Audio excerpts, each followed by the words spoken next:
In a valley hidden between mountains of blue stone, there was once a village that measured life by the sunrise.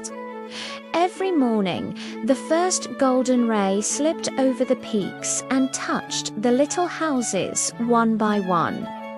Bakers lit their ovens when the light reached their windows. Shepherds opened their gates when the hills turned honey. Children raced into the streets when the shadows fled from the well in the center of town, and in the smallest cottage at the edge of the valley lived a girl named Elira.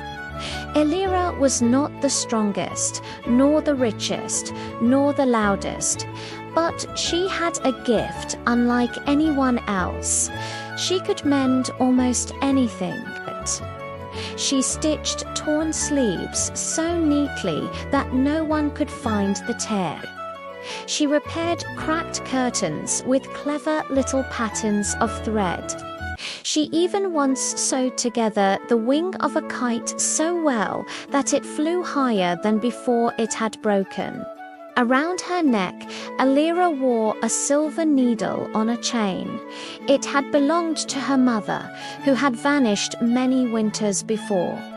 Her mother left behind only the needle and a single whispered saying, "Some things in this world are made of thread you cannot see." One autumn night, the wind grew strangely still. The stars shivered, the moon dimmed, and when morning should have come, it did not. The people of the valley waited, rubbing sleepy eyes, expecting a late sunrise. But the sky stayed dark. An hour passed, then two, then a whole day, and still the sun did not rise. Panic swept through the village. On the second day without dawn, the elders gathered in the square and unrolled the oldest map in the village. It was a map of stories. An elder traced a picture and said, "Before the world learned to turn from night to day, dawn was woven fresh each morning by ancient magic." But one night, the elder went on. A king of shadows climbed into the sky and tore the dawn apart. If dawn has been torn again, someone must mend it. The square fell silent. No one volunteered to chase a legend. Then Elira stepped forward. "I'll go," she said. The elders stared.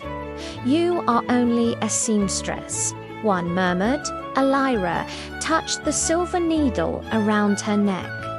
"Then perhaps I am exactly what is needed." With a satchel of bread, a lantern, and the silver needle, Elira left the valley before midnight. No one cheered. They were too frightened. Only one creature followed her, a fox with amber eyes and fur the color of autumn leaves stepped onto the path. "Foxes don't talk," Elira said. "This one does," said the fox. "I am called Sable. I will walk with you until you prove boring." They crossed the forest of hushed bells, where flowers shaped like tiny lanterns rang softly whenever the wind passed through them. On the third night, they came upon a field of thousands of silver blossoms stretched to the horizon, but every one was closed. "These are dawn blooms," Sable said. "They only open when morning comes." Elira knelt and touched one gently. "Not cold," said a voice. "Waiting." She turned and saw an old woman sitting beside a spinning wheel that hadn't been there before. The woman held up a spool of shining thread. "This is moon silk. It binds what has been broken if the hands that use it are honest. Because the world must not remain broken simply because someone is grieving." Then the woman vanished like mist. Before them stretched a chasm, a bridge of starlight arched across it, each step forming only when Elira placed her foot down. Above the bridge stood a castle, its towers twisted into the heavens like frozen smoke. "That," whispered Sable, "is where night keeps its secrets." At last, Elira reached the throne room. There, beneath a ceiling painted with stars, was the Shadow King. He was cloaked in darkness that moved like living smoke. His eyes glowed a weary blue. He only looked tired. "Did you tear the dawn?" Elira asked. "Yes," the king replied, "because morning takes everything." He spoke of his love for the Keeper of Dawn and how she never returned. "I only wished the sky to hurt, as I hurt."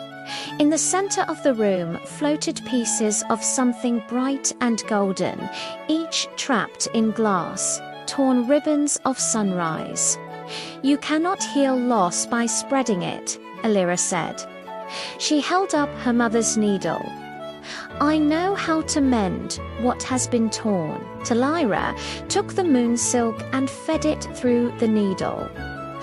One by one, she lifted the fragments of dawn from their glass prisons. As she stitched, the air changed. The castle trembled. Elira drew together each torn edge with hands that never faltered. The final tear was the deepest. Elira pushed the needle through. The thread blazed. Light poured out so brightly that Sable covered his eyes. And with one last pull, the dawn was whole. It rose from Elira's hands like a great golden banner and unfurled across the sky. Far below, the valley stirred, flowers opened, roosters crowed. The first sunrise in endless days spilled over mountains and rooftops. The Shadow King sank to one knee. Elira stepped toward him. "Night is not empty just because morning comes," she said gently. "What remains for me now?" he asked. Elira looked at the world, twilight, the place where day and night meet, a promise that neither is alone. The black crystal crown cracked. He did not disappear, but changed, becoming less shadow, more shape, more man than ghost. Elira returned home. She only smiled when called brave, for there were still sleeves to mend and kites to stitch. If you look closely at the horizon, you may notice a fine silver line sewn between night and day. That is where Elira stitched the dawn.